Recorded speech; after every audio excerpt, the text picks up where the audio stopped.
राज्यात शेतकरी आत्महत्याचे प्रमाण कमी होताना तरी दिसत नाही आहे। आजही औरंगाबाद जिल्ह्याच्या सिल्लोड तालुक्यातील पिंपळदरी गावात असाच प्रकार रविवारी 4 वाजता घडला।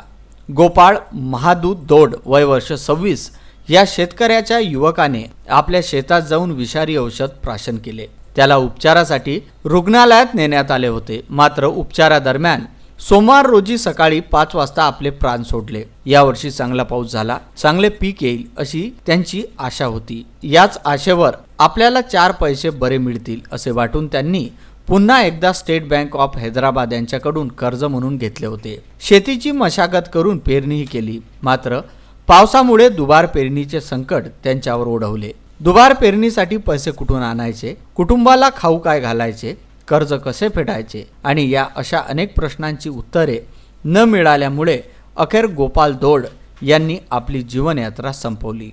मात्र शेतकऱ्यांनी आत्महत्या करण्यापेक्षा धीराने प्रसंगाला तोंड देणे गरजेचे आहे। मृत्यूला कंटाळून कुटुंबाचे हाल का करायचे असा प्रश्न शेतकऱ्यांनी किमान एकदा तरी स्वतःला विचारायला हवा।